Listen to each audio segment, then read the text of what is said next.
Bueno, hoy es 4 de octubre, viernes. Bienvenidos, amables oyentes, una vez más a Cita con la Salud, un programa de Radio Bolivariana en alianza con la Escuela de Ciencias de la Salud de la UPB. Recuerden que nos están escuchando en los 1110 AM y nos podrán sintonizar todos los viernes a las 11 de la mañana en vivo. Este programa también será retransmitido a las 11 de la noche y los sábados a las 3 de la mañana. Les informamos que en la Clínica Universitaria Bolivariana pueden encontrar todos los servicios en el área de consulta externa llamando al número 604-445-5900. 604-445-5900. También muy importante recordarles, como siempre, que el contenido de este programa no reemplaza por nada la atención que un médico le pueda brindar al atenderlo a usted o a su familia de manera presencial o telefónicamente.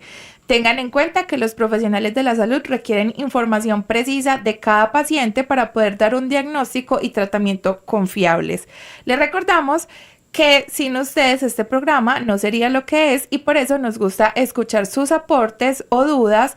Y esto lo pueden hacer mediante la línea 604-354-8430. 604-354-8430. Mi nombre es Evelyn Flores y el tema que tenemos preparado para el día de hoy está enfocado en arritmias y marcapasos. Esperamos que sea un programa muy formativo e informativo para cada uno de ustedes. Y para desarrollar la temática del día de hoy nos acompaña el doctor Eduard García, médico residente de medicina interna UPB. Doctor, muy buenos días todavía, tardes ya, ¿cómo está?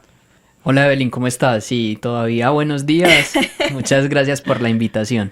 Doctor, bienvenido al programa y ¿qué le parece si empezamos haciéndoles a los oyentes una introducción al tema con qué es una arritmia y cómo afecta esta al funcionamiento normal del corazón?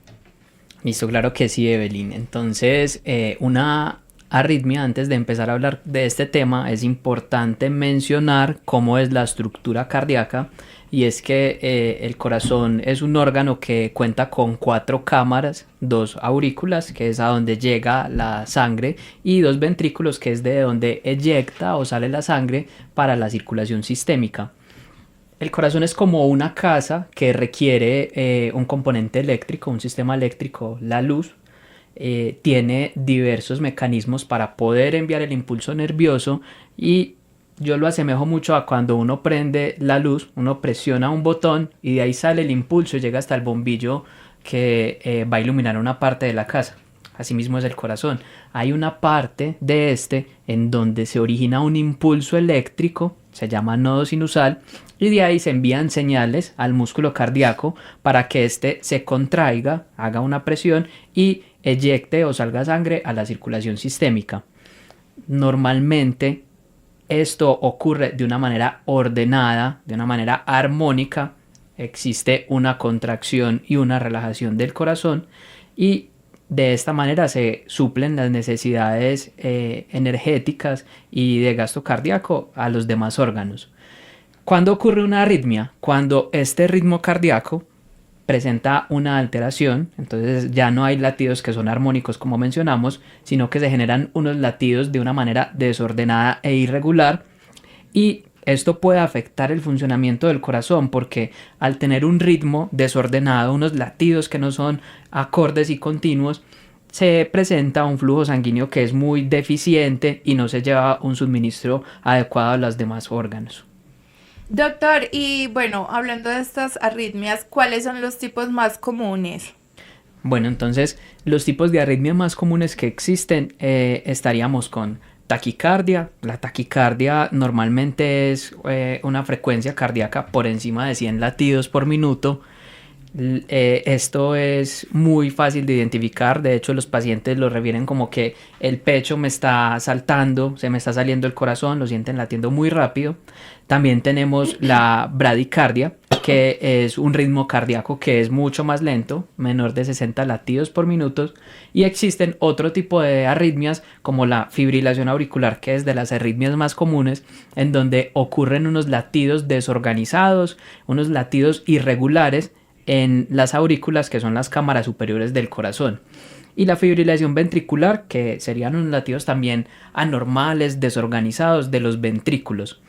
Se pueden diferenciar las arritmias, entonces, como mencionamos, por la cantidad de latidos que presentan, si es más de 100 taquicardia, si es menor a 100 bradicardia, y por la localización, si se ubican las aurículas, como mencionamos, la fibrilación auricular, o si se ubican los ventrículos, como dijimos, la fibrilación ventricular. Doctor, haciendo un paréntesis en los tipos de arritmias, muchas veces uno anda pues como hablando así como con la gente o con la familia, lo que sea, y dicen, me dio taquicardia. O sea, si yo soy una persona que en estos momentos está en su casa y experimenta una taquicardia, entre comillas, ¿cómo puedo yo contar los latidos de mi corazón? ¿O cómo la diferencio de estas?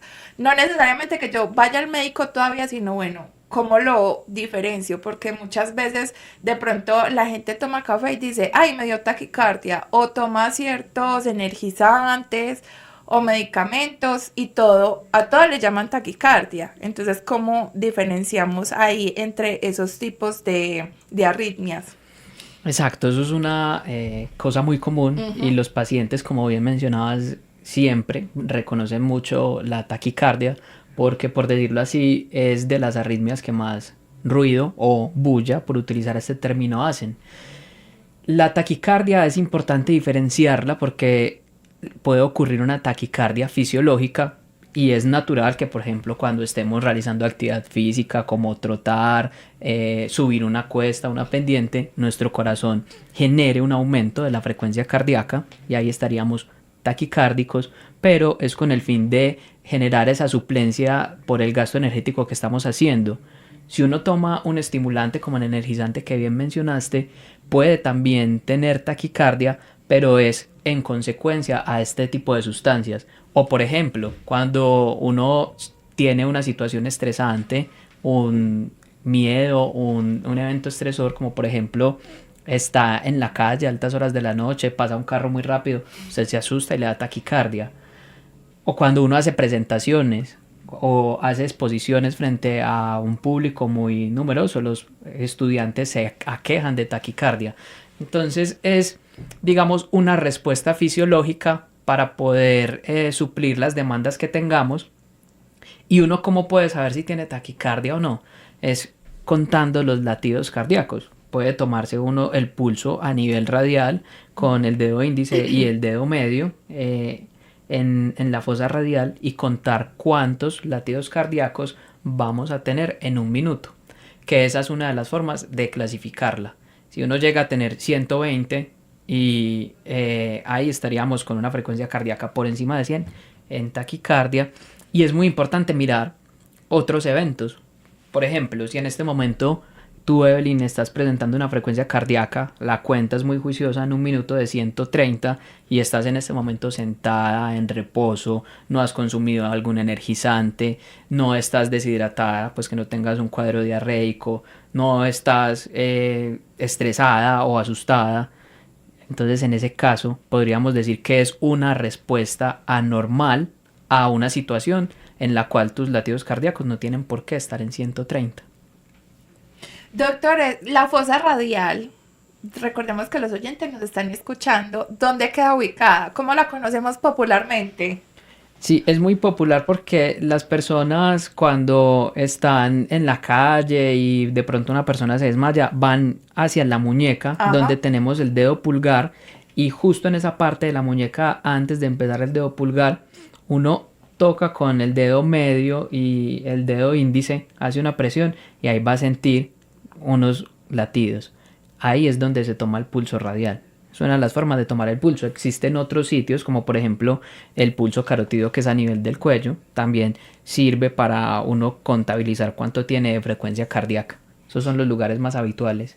Doctor, ¿y qué síntomas pueden indicar que una persona está sufriendo de una arritmia? Pues usted nos dice, puede ser que yo esté aquí sentada en reposo, no vengo de hacer actividad física, no ha pasado pues nada fuera de lo normal. ¿Qué más puede ayudarnos a saber? Bueno, existen diversos síntomas. De hecho, las arritmias pueden generar un abanico muy amplio de síntomas asociados y las palpitaciones son el síntoma cardinal. Es decir, es lo que más refieren los pacientes. Ellos dicen, siento que el corazón se me va a salir o me está saltando el pecho. Entonces es uno de los principales síntomas. Pero una arritmia, además de las palpitaciones, también puede generar mareos, puede generar desmayos o como se llama en medicina síncopes, puede generar dolor en el pecho, fatiga. Entonces los pacientes dicen, doctor, es que yo cuando estoy en la casa y camino de la sala al baño me siento demasiado cansado y el corazón se me quiere salir. Puede generar también dificultad para respirar. Muchos pacientes refieren que están en una posición de reposo y empiezan con una sudoración fría. Entonces es un abanico de síntomas que va a variar de un paciente a otro, pero es importante tenerlos en la mente para reconocerlos y saber cuándo es el momento adecuado para consultar. Doctor, otra pregunta que me surge y es, muchas personas sufren de ansiedad. ¿Estos síntomas también se podrían confundir con la ansiedad o con otro tipo de enfermedades? Claro, porque la ansiedad es una respuesta, digamos que lo que es la ansiedad y el estrés son respuestas que se necesitan para poder afrontar diversas situaciones en la vida. Es decir, tú vas llegando, digamos, tarde a tu trabajo, vas a estar ansioso y estresado, entonces tu corazón va a estar latiendo mucho más rápido porque se activan los músculos para poder caminar mucho más rápido y llegar a tiempo, ¿cierto? O si uno está en una situación de peligro y tiene, por ejemplo, una caída o está en un terremoto, el cuerpo se adapta a esa situación y genera una situación estresante en donde nuestros latidos cardíacos van a ser mucho más rápido con el fin de ¿qué? De generarnos una alerta, de mandar mayor cantidad de sangre a los músculos y poder resolver esa situación estresante. Entonces sí, la ansiedad y el estrés pueden estar relacionados al desarrollo de una frecuencia cardíaca mucho más alta, llamada pues taquicardia como la hemos venido mencionando. Y no es del todo, digamos que anormal. Las personas muchas veces dicen, es que yo mantengo con taquicardia, pero tenemos que buscar cuáles son los factores que la están llevando a presentar estos síntomas. Doctor, bueno, estamos hablando del estrés y la ansiedad, pero ¿qué otros hábitos pueden desencadenar una arritmia? Muy bien, entonces si uno se encuentra en un evento estresante que es continuo y que va a persistir en el tiempo, eso puede desencadenar una arritmia en las personas que tengan unos factores predisponentes. Pero existen otros factores también asociados, como por ejemplo los pacientes que sufren de insomnio, que no logran descansar bien, van a estar mucho más predispuestos a desarrollar una frecuencia cardíaca alterada. El uso de estimulantes, como mencionamos al inicio, el consumo de bebidas energizantes en exceso, pueden también ser un estimulante para aumentar la frecuencia cardíaca a rangos bastante elevados. El consumo de alcohol, el tabaquismo y el consumo de cafeína en exceso pueden también acelerar el ritmo cardíaco. Y existen otras sustancias que son psicoactivas, como por ejemplo el uso de estimulantes como anfetaminas, como cocaína, generan una respuesta normal cardíaca y eso lo que va a hacer es desencadenar taquicardias. Entonces es importante al momento de enfrentarnos a un paciente con una arritmia, indagar cuántas tazas de café se consume al día, si consume alcohol, si es que está teniendo problemas para dormir, si usa sustancias ilícitas o muchas veces, como ocurre en nuestro medio, la mayoría de los pacientes usan medicamentos que son de venta libre y no licenciados. Estos medicamentos que son llamados suplementos, algunos medicamentos naturales, no tienen, digamos, los componentes del todo claros y mezclan diversas sustancias ahí y pueden desarrollarse eventos adversos como son las arritmias. Muy importante hacer hincapié en lo que el doctor nos menciona de la automedicación, pero antes yo le quiero recordar a nuestros oyentes que ustedes también pueden ser parte de este programa contactándonos por la línea 604-354-8430. Ustedes saben que siempre queremos escucharlos, que si de pronto nunca se han animado a llamar, esta puede ser la oportunidad perfecta si de pronto presentan una duda acerca del tema. Estamos con el doctor Edward. Él es residente de medicina interna hablando de arritmias y marcapasos. Les repito de nuevo la línea 604-354-8430. Doctor, entonces usted nos dice que hay medicamentos de venta libre que pueden influir en esto. Entonces, ¿cuáles podrían ser? No digamos nombres, pero sí podemos decir para qué se suelen usar y por qué no deberíamos como incluir ese hábito de la automedicación en nuestras vidas. Exacto, entonces si tenemos un paciente que presenta otras entidades, otras comorbilidades, como por ejemplo hipertensión, diabetes, y no son bien controladas y muchas veces cursan con cuadros gripales y se automedican productos que dentro de una misma cápsula contienen sustancias estimulantes como efedrina, antihistamínicos y demás, cafeína también, puede desencadenar una arritmia porque esos productos que no son licenciados, no son seguidos por el INVIMA, son medicamentos que se realizan de forma artesanal, mezclan diversas sustancias que no sabemos cómo vaya a reaccionar la persona y por eso es muy importante evitar como el consumo de sustancias que no conozcamos, que no tengan registros INVIMAs, que no sean recetados por el médico para evitar este tipo de eventos. Doctor, entonces, si de pronto una persona está manifestando estos síntomas, pero no les para bolas o se los atribuye de pronto a cosas como el estrés, como mencionábamos hace un momentico, ¿qué pasa cuando una arritmia no se trata a tiempo? Cuando un paciente presenta una arritmia y no se trata a tiempo, pues primero tenemos que saber a qué arritmia nos estamos enfrentando porque pueden existir varios eventos adversos. Por ejemplo, si un paciente cursa con fibrilación auricular, que son lo que ya mencionamos los latidos anormales de las aurículas, esta arritmia en específico genera un riesgo muy alto de producir trombos, de producir coágulos que van a salir a circulación sistémica y el paciente puede desarrollar lo que se conoce coloquialmente como una trombosis o un accidente cerebrovascular. Es uno de los principales eventos adversos si estamos en el escenario de una fibrilación auricular. Pero si un paciente tiene otro tipo de arritmias y no se tratan a tiempo, el corazón que está expuesto a ese evento estresante continuo, está teniendo unos latidos anormales muy seguido, una frecuencia cardíaca muy elevada, por encima de 100 como mencionamos, eso con el tiempo va a llevar a que el corazón genere unos cambios en su arquitectura y se aumente las cavidades cardíacas. Es como cuando uno va al gimnasio a hacer ejercicio y empieza a alzar pesas y a estar estimulando el crecimiento del músculo. Eso mismo puede pasar con el corazón y el corazón al estar frente a ese estímulo va a aumentar su tamaño.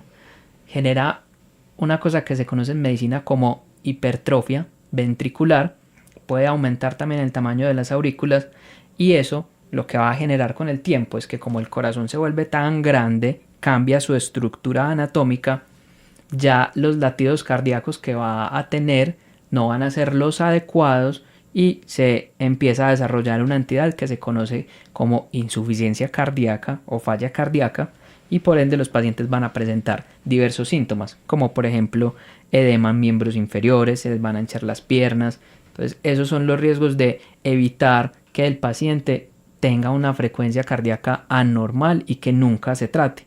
Entre otros riesgos existen también si uno está expuesto a una arritmia sostenida en el tiempo, de que como normalmente para que haya una demanda de sangre a los demás órganos, el ritmo cardíaco debe ser organizado y continuo, pero si estamos en el escenario de una arritmia en donde los latidos son desorganizados, no se va a eyectar o no va a salir la suficiente cantidad de sangre hacia diversos órganos, como por ejemplo los riñones, el hígado, y eso va a generar que con el tiempo estos órganos empiecen a fallar.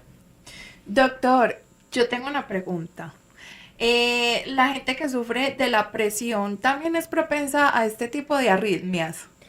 Claro, si uno tiene una presión arterial que no está controlada, la presión arterial con el tiempo lo que va a ocasionar son estos cambios que mencionamos a nivel cardíaco, y es que las estructuras cardíacas van a aumentar su tamaño, se van a dilatar, van a cambiar toda su arquitectura y esto va a exponer a que usted fácilmente pueda desarrollar una arritmia. Por eso es muy importante indagar sobre los antecedentes que tenga el paciente y generar una intervención en esos antecedentes para evitar que con el tiempo se desarrollen este tipo de entidades. Puede que esta pregunta se salga un poquito del tema de las arritmias, pero me parece importante para la gente que nos está escuchando. Y una de esas personas es muy conocida, es mi abuelita, ella es muy oyente del programa y ella sufre de Saludos a la abuelita. ella sufre de la presión y normalmente pues estas personas cuando las empiezan a medicar y todo no son tan juiciosas con las los medicamentos que se tienen que tomar a diario. Entonces, ¿qué pasa cuando a una persona la medican para la presión, pero esta persona no es tan juiciosa tomándose a tiempo sus medicamentos? Bueno, entonces el mensaje para la abuelita es que como la queremos tanto, queremos que se tome los medicamentos para evitar que desarrolle algunos desenlaces, como puede ser incluso la muerte. ¿Por qué? Porque la presión arterial cuando no se trata y los pacientes tienen cifras tensionales muy elevadas, va a generar algunos cambios, como por ejemplo que la circulación sanguínea empiece a afectarse por un daño en las arterias, que los pacientes están más expuestos a eventos cardiovasculares como el desarrollo de un infarto, porque se pueden generar cifras tensionales muy elevadas. Hay pacientes que, digamos que por diversos motivos, por creencias, por problemas administrativos, porque se van de paseo, por diversos motivos, no se toman los medicamentos y la presión arterial se sube a rangos bastante peligrosos y pueden generar que se afecte el riñón, y es una de las principales causas de enfermedad renal crónica, que se afecte el cerebro y puede generar incluso accidentes cerebrovasculares por la presión arterial tan alta, y también se pueden afectar otros órganos como la visión, se les van dañando la vasculatura que tenemos en los ojos que permite llevar la sangre allá. Entonces la hipertensión arterial no va a ser como una bulla inicialmente, el paciente va a estar asintomático, simplemente va a estar con la presión alta y no se va a dar cuenta, pero con el paso de los años va a empezar a notar esos cambios. Entonces la abuelita de Evelyn debe de tomarse los medicamentos. Y las personas juiciosos que también nos estén escuchando, porque he escuchado varias historias de gente que no es tan juiciosa con sus medicamentos diarios. Doctor, ¿estas arritmias siempre requieren tratamiento o se resuelven por sí solas? Bueno, entonces recordando las arritmias que son fisiológicas, por ejemplo, si estamos con un cuadro de gastroenteritis en donde hay diarrea persistente, vómitos, vamos a tener pérdidas de líquido a través de las heces y a través del vómito, y eso va a llevar a que tengamos un volumen circulante mucho más bajo. Entonces el corazón, para poder como suplir esta deficiencia de volumen, hace una taquicardia. A medida que uno va tratando la causa subyacente, por ejemplo, se empieza a hacer una reposición hídrica, se dan sueritos, se da el tratamiento para la gastroenteritis, la frecuencia cardíaca va a resolver. O si tenemos una infección también, por ejemplo, una neumonía, una infección en la orina, una infección en alguna parte de la piel, se puede generar fiebre y aumento de la frecuencia cardíaca, y al momento de tratar la infección y dar el tratamiento pues indicado, va a mejorar la frecuencia cardíaca. Entonces, si estamos frente a una taquicardia que es fisiológica, o sea, en respuesta a otra entidad, y uno trata la entidad, esta va a resolver. Pero tenemos que también saber en qué escenario nos encontramos y si estamos frente a una arritmia como una fibrilación auricular o una bradicardia. En ese caso sí va a requerir un tratamiento mucho más específico para este tipo de arritmia. Entonces algunas, digamos que requieren un tratamiento que va a empezar con medicamentos hasta una parte mucho más invasiva, que ahorita más adelante vamos a hablar de eso. Doctor, usted ahorita nos daba unas señales de alerta para saber si de pronto estamos presentando algún tipo de arritmia, ¿cierto? Pero ya cuando uno decide ir al médico, ¿cómo diagnostican ustedes las arritmias? ¿Cómo diagnostican qué tipo de arritmia tiene un paciente y cómo realizan esos diagnósticos? Bueno, una parte que ya mencionamos incluso es la toma del pulso. Ujú. Uno sentir el pulso y conocer cuál es el ritmo normal es una forma fácil de hacer el diagnóstico. Entonces contamos con una herramienta que es el fonendoscopio, el aparato con el que escuchamos el pecho de los pacientes, que ahí se escuchan los ruidos cardíacos y los ruidos pulmonares. De esa forma uno puede identificar si el paciente tiene unos latidos que son anormales, que son irregulares. Es el primer acercamiento que tenemos. Y antes de hablar como de la ayuda diagnóstica, también es muy importante que al momento de que uno vaya a realizar el diagnóstico de una arritmia, hacer una pregunta, digamos, exhaustiva y hacer una historia clínica completa que permita conocer si el paciente, por ejemplo, está expuesto a sustancias ilícitas como mencionamos la cocaína, si consume alcohol, si consume medicamentos no licenciados, si tiene antecedente de alguna patología que no se está tratando. Y al momento de hacer el diagnóstico de la arritmia, el principal o la principal ayuda diagnóstica que tenemos es el electrocardiograma.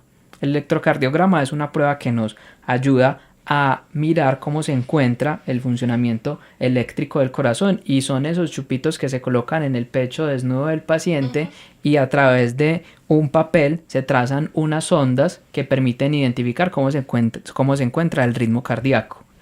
Esa es la ayuda más importante. Y ahí viene una cosa, y es que el paciente puede tener una arritmia que se desencadene en algún momento del día, pero justo cuando llega al consultorio médico y le hacemos el electrocardiograma, en ese momento no tenga la arritmia y el electrocardiograma salga normal.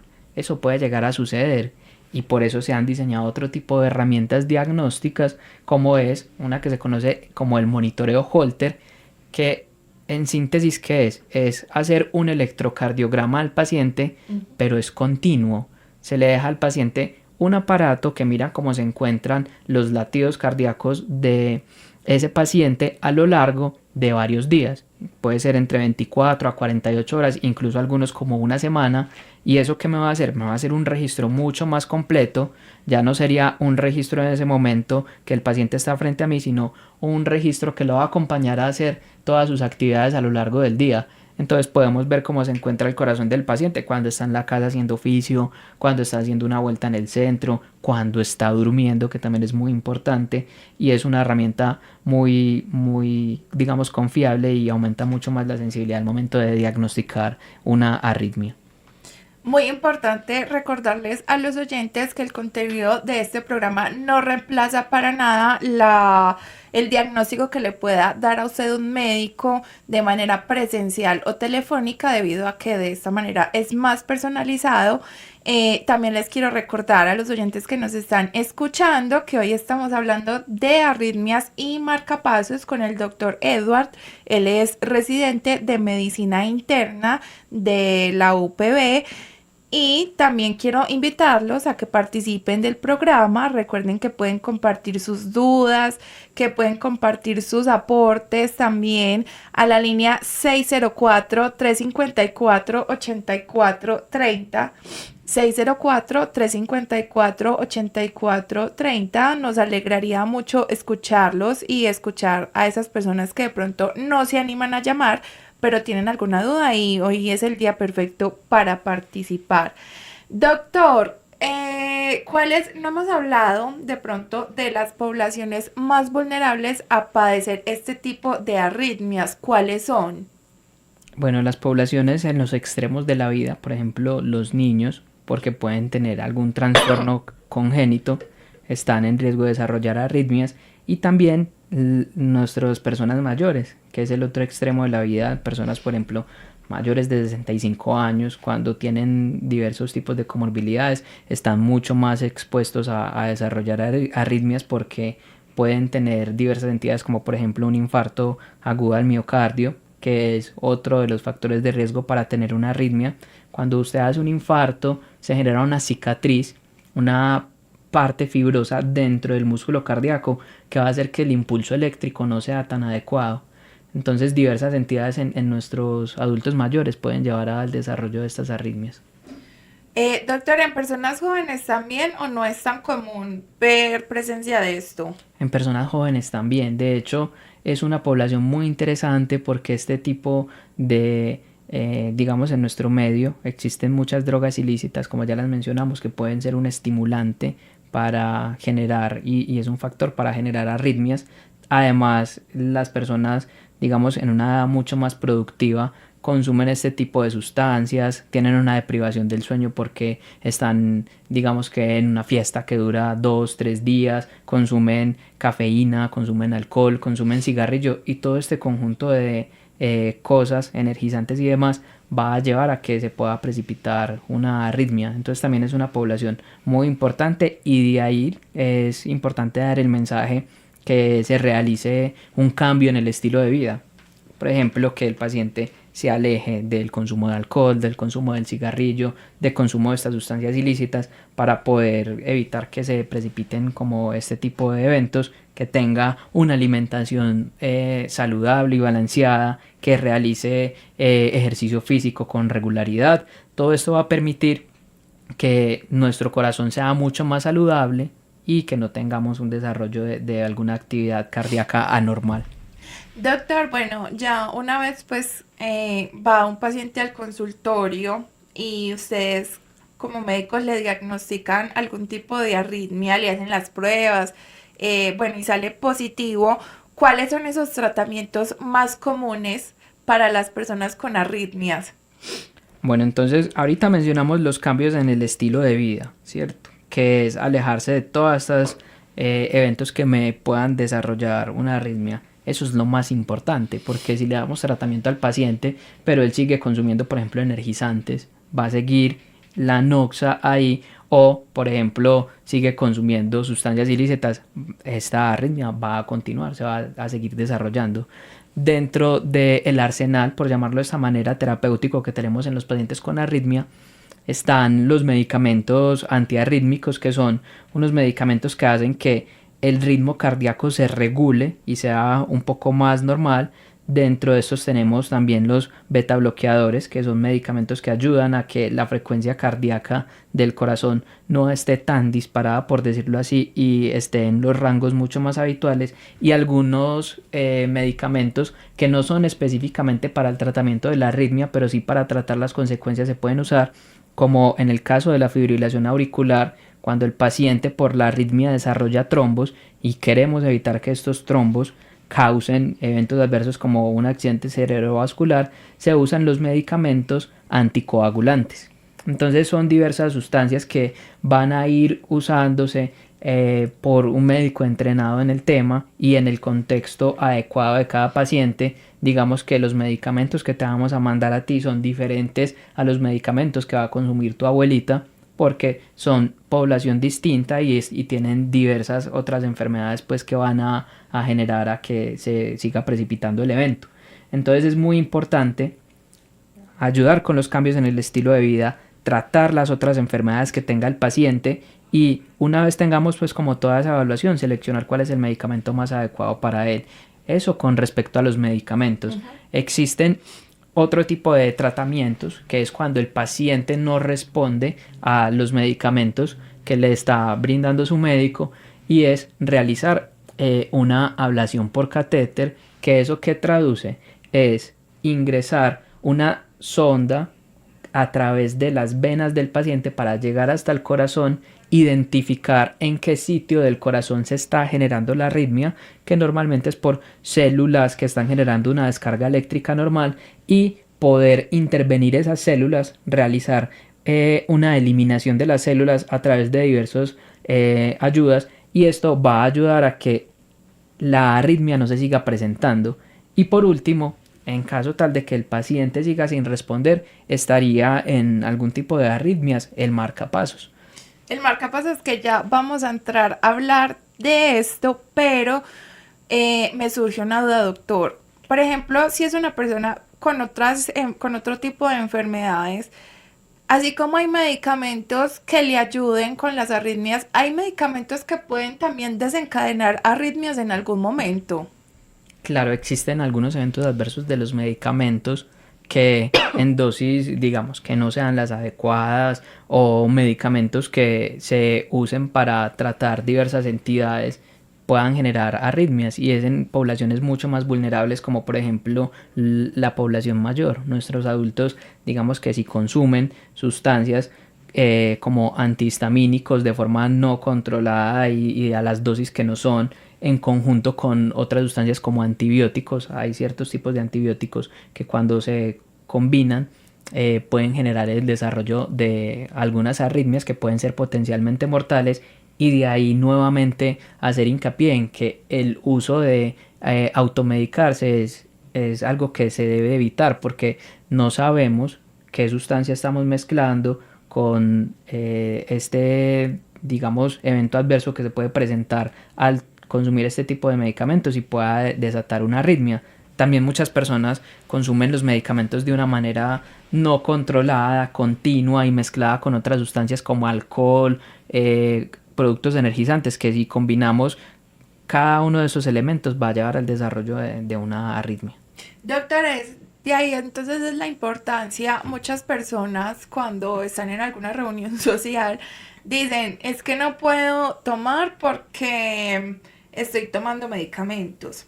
Entonces muchas personas dicen, bueno, como mañana voy a tener esta reunión y posiblemente voy a ingerir alcohol, entonces no me tomo la pastilla hoy. ¿Eso qué pasa ahí? Pues que se genera. Entonces le dicen a uno, eso no pasa nada, eso sí ¿No? pasa, eso puede pasar. Ajá. Y es que, digamos que sufres de la presión arterial, no te tomas el medicamento porque vas a ingerir alcohol. ¿Cómo va a estar tu presión arterial? Va a estar elevada y descontrolada. Y si le sumamos a eso, por ejemplo, el consumo de alcohol, trasnocho, entre otras cosas, puede llegar a desencadenar una arritmia. Entonces, eso sí pasa algo y por eso es importante no abandonar pues el consumo del control de la enfermedad de base.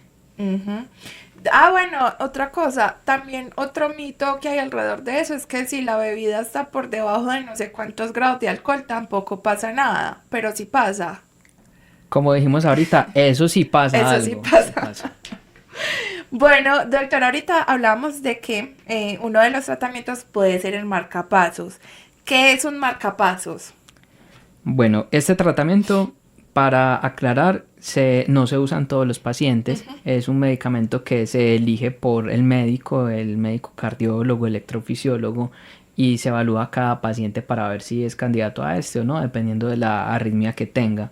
Un marcapasos, en síntesis, es un dispositivo electrónico que se implanta en el pecho del paciente y va a tener diversas partes. Va a tener un componente que es el generador de impulsos con unos cablecitos que se llaman electrodos que llegan hasta el músculo cardíaco y lo estimulan para que éste tenga unas contracciones más adecuadas. Entonces es como lo que mencionábamos al inicio del programa, como ese switch que prende la luz se instala en el pecho del paciente y ese switch es el que va a comandar el impulso eléctrico y a generar estos impulsos para que el corazón tenga unos latidos armónicos y adecuados y asemejarse a las condiciones fisiológicas. Doctor, tenemos una llamada. Ah, bueno, esperemos un momento. Doctor, ¿cuáles son los pacientes candidatos a un marcapasos? Entonces los pacientes candidatos a marcapasos son primero aquellos que ya les tenemos el diagnóstico de la arritmia, que no mejoraron con el tratamiento médico que hicimos y con los cambios en el estilo de vida.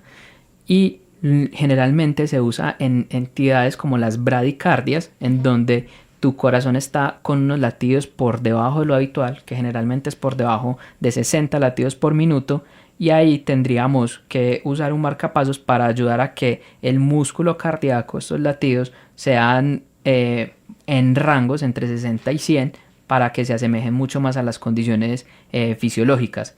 Entonces se usa en este tipo de entidades, en bradicardias, en bloqueos cardíacos, que es cuando se interrumpe los latidos cardíacos y el impulso eléctrico se interrumpe de un momento a otro. El marcapasos va a estar ahí ayudando a que este bloqueo cardíaco no se siga instaurando. Doctor, ¿cómo se lleva a cabo el procedimiento para implantar el marcapasos? ¿Es un procedimiento seguro? Pues obviamente sabemos que muchos procedimientos tienen sus riesgos. Bueno, todos en realidad tienen sus riesgos. ¿Cuáles son los riesgos de este implante de marcapasos? Bueno, ahora para hablar entonces de cómo se lleva a cabo la implantación de este, primero se selecciona al paciente por un grupo interdisciplinario. El paciente se le va a dar unas instrucciones antes de realizar el procedimiento y es que como es una implantación de un marcapasos, es un evento quirúrgico, digamos que se toman las mismas medidas habituales, que es tener un ayuno, que es que sea en un lugar especializado, en un quirófano, y normalmente se usa una anestesia que es muy local, es en la zona en donde se va a implantar el marcapasos, y las personas pueden recibir otro tipo de medicamentos anestésicos a dosis muy bajas para generar una sedación, pero normalmente no se requiere una anestesia general. Se hace una incisión en el pecho del paciente, esto normalmente es ubicado al lado izquierdo, debajo de de la clavícula. En ese sitio se hace una pequeña incisión en donde se va a colocar el marcapasos como tal y los electrodos que van a llegar hasta el músculo cardíaco para hacer la estimulación se van a insertar esos cablecitos guiados por una ayuda diagnóstica que se llaman rayos X para poder ver que sí quedaron como bien instaurados. Y una vez ya se haga como la aplicación de este marcapasos y que se lleven los electrodos hacia la estimulación de ese corazón, se va a hacer como una prueba para vigilar que el marcapasos se haya quedado bien posicionado o no.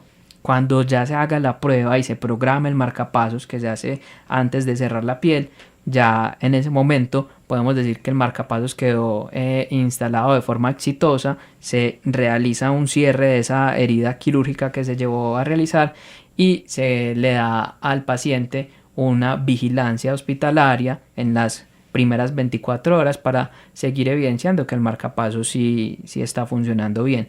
Se pueden realizar algún tipo de ayudas diagnósticas en la recuperación, como una radiografía del pecho del paciente, del tórax, para verificar que no se haya generado un hematoma, que no se haya generado, digamos, un aumento o que se haya desplazado algún electrodo que esté estimulando otra parte que no sea el corazón.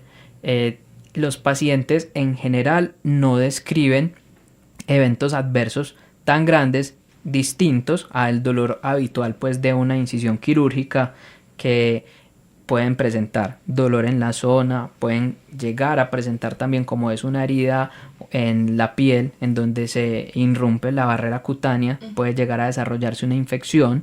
Los pacientes pueden llegar a tener también, digamos que, imposibilidad en los primeros días para poder realizar el movimiento adecuado de este brazo por el dolor que están presentando y pueden presentar un hematoma en la región. Pero en general es un procedimiento que es muy seguro, es de bajo riesgo, es un procedimiento que se realiza con una vigilancia en hospitalización de 24, algunas veces 48 horas y se puede continuar con la vida diaria, teniendo en cuenta unas recomendaciones, que es que el paciente no vaya a mojar la herida quirúrgica, que vaya a tener un cabestrillo para dejar la mano inmovilizado, porque si tenemos una actividad excesiva, pues va a generar un daño mecánico en ese sitio y no va a poder cicatrizar de manera adecuada la herida. Que el paciente no salga a realizar pues actividades de deportes de impacto, porque pueden tener un trauma directo en el sitio en el que le colocaron el marcapasos y esto va a generar diversas alteraciones. Entonces son como recomendaciones muy generales que van a ayudar como a la recuperación del paciente que se le colocó el marcapasos. Doctor, ¿cuánto tiempo más o menos demora esta recuperación? Normalmente el paciente, cuando se instala el marcapasos, es un procedimiento que dura entre 40 minutos a 1 hora como máximo. Eso dura el implante del marcapasos. Y en la recuperación, al día siguiente, se deja al paciente en vigilancia ese día, se le realiza el electrocardiograma y la radiografía de tórax para verificar que esté funcionando bien y al día siguiente puede ser dado de alta. Y doctor, y bueno, ya cómo funciona, o sea, ¿cuánto dura? ¿Usa baterías o cómo es el procedimiento ahí? Sí, el marcapasos tiene una batería y cada vez con los avances tecnológicos se está prolongando mucho más la vida útil de este. Tiene una batería que va entre 5, o en algunos casos puede llegar a durar hasta 15 años. Y depende pues como de la arritmia que tenga el paciente, que tanto tenga que usarse el marcapasos e intervenir, que esto va a ser evaluado de manera constante. No es que a vos te colocan un marcapasos y digamos pierdas el seguimiento, sino que en los chequeos rutinarios que se tienen con el electrofisiólogo, que es el que implanta el marcapasos, se va a poder vigilar cómo está el nivel de batería del marcapasos, si está funcionando bien, si está programado de manera adecuada. Entonces digamos que cada vez más está teniendo una duración mucho más larga y se disminuye mucho el tiempo en el que se agota esta batería. ¿Hay casos en el que puede llegar a fallar? Sí, hay casos en los que el marcapasos puede llegar a fallar y digamos que una forma de reconocerlo es porque el paciente empiece a presentar los síntomas que lo llevaron a la instalación del marcapasos, que eran las palpitaciones, que era el cansancio en reposo dolor en el pecho, dificultad para respirar, y esto es necesario en el contexto de un paciente que ya tenga el marcapasos hacerlo revisar por un electrofisiólogo. Doctor, en caso de que el marcapasos falle, ¿qué sucede? Entonces, el paciente puede tener esos síntomas que mencionamos y los latidos cardíacos que él va a presentar, digamos que si el paciente tenía una bradicardia, que la estamos interviniendo con un marcapasos, y este empieza a fallar o a agotarse la batería, ¿cierto? Porque el paciente fácilmente, digamos que puede cambiar de lugar, irse del país en donde le instalaron el marcapasos y llegar a otro lado y olvidarse pues del seguimiento como ha llegado a suceder. Entonces puede suceder que se desencadenen estos síntomas que presentaba antes y se desencadene la arritmia, que no, si no se intervienen pues de una forma adecuada, podría llegar a que esta arritmia presente otros eventos adversos mucho más graves. Doctor, ¿y cómo es la vida cuando ya tienen el marcapasos? ¿Qué cuidados tiene la persona? ¿Puede hacer ejercicio? ¿No puede hacer ejercicio? Bueno, la vida de los pacientes cambia de una forma dramática, porque incluso ellos me dicen, doctor, esto es increíble. He tenido pacientes que de avanzada me dicen, esto es increíble, ahora ya puedo realizar las actividades de la casa. Con la arritmia no eran capaces, presentaban dificultad para respirar, cansancio extremo, y una vez tienen instalado el marcapasos ya pueden hacer las actividades de la vida diaria, desplazarse en su casa, salir al centro comercial a caminar, sacar el perro a pasear, compartir con su familia, ya no tienen esa dificultad para respirar. Entonces, como se vuelve a usar el corazón de una forma mucho más fisiológica y con unos latidos que sean mucho más normales, se resuelven como todos estos síntomas y los pacientes, digamos que van a tener una mejor calidad de vida y aliviar los síntomas que estaban presentando antes. ¿Qué cosas sí es necesario tener en cuenta? Que se debe evitar, por ejemplo, deportes de contacto en el que estén teniendo un choque directo en el marcapasos, un golpe con, digamos, con otra persona al tener un deporte de contacto, de lucha. Eso debería evitarse para evitar pues como precipitar estos eventos. Pero normalmente los pacientes van a seguir haciendo su vida diaria común y corriente. No hay muchas limitaciones. Muchas personas dicen, me puedo montar entonces al ascensor con el marcapasos. Si te puedes montar al ascensor no va a ocurrir nada. Puedo pasar por los detectores de metales en el aeropuerto. También puedes pasar, no va a suceder nada. Entonces, si ya tengo el marcapasos, no puedo acercarme al microondas en la cocina de la casa. Si se puede acercar, tampoco va a pasar, ni van a tener como eventos adversos. Incluso, muchos dicen, entonces ya no me puedo realizar radiografías, no me puedo realizar resonancias, tomografías. Hay marcapasos que son compatibles con este tipo de estudios y se pueden realizar sin ningún problema. Sin embargo, siempre es necesario al momento de realizar este tipo de ayudas mencionar que se tiene un marcapasos. Todos los marcapasos traen una tarjeta como de propiedad en donde dicen qué tipo de marcapaso es, para qué se instaló, cuáles son los componentes que tiene, cuánto es la batería que tiene. Y eso es muy importante mencionarlo siempre que nos vayamos a hacer este tipo de estudios. Pero ya hay marcapasos actualmente que no es necesario realizar ninguna clase de reprogramación ni nada, sino simplemente hacerse el estudio y ya. Doctor, estamos llegando al final del programa, pero a mí me gustaría que usted diera unas recomendaciones finales para esas personas que nos están escuchando, que pueden tener síntomas de arritmia o puede que recientemente se hayan sometido a una cirugía de implantación de marcapasos. ¿Qué podría decir usted como médico con base en la experiencia que ha tenido? Bueno, entonces, primero, evitar todo lo que mencionamos que pueda desatar una arritmia, ¿cierto? Ser como muy conscientes de que si tenemos algunos comportamientos en la vida diaria que me van a llevar a desatar una arritmia, evitarlos. Entonces, regular el consumo de alcohol, regular el consumo de cafeína. No es que no se pueda volver a tomar café porque el café es delicioso, se pueden tomar. Hay personas que digamos que abusan de este y consumen hasta más de 5 o 6 tazas al día. Eso Y café y se debe regular. cigarrillo sobre todo. Exacto, en el parque uno los ve tomando café y cigarrillo. Entonces, alejarse primero de este tipo de cosas que va a tener puros factores de riesgo para generar estas arritmias. Eso es lo primero. Lo otro es controlar y ser muy adherentes a la medicación. Entonces, si tengo hipertensión, tomarme juicios de los medicamentos de la hipertensión para evitar lo que mencionamos, y es que el corazón remueve sus cavidades cardíacas. El azúcar, si no me controlo el azúcar, también mi corazón va a afectar y me puede dar riesgo de tener un infarto. Si no me cuido en la alimentación y empiezo a consumir grasas altas, grasas saturadas, entonces también puedo desarrollar unas placas de grasa en mi corazón que me va a hacer que no me funcione bien. Doctor, perdón, en esto de la alimentación, ¿influye mucho el uso de la sal? La sal es una de las cosas que tratamos más de impactar en los pacientes, porque el consumo excesivo de sal puede generar a una acumulación de agua en el cuerpo y a que se aumente la presión arterial. Entonces el consumo de sal es otro de los, digamos, cosas que tenemos que cambiar en nuestros estilos de vida.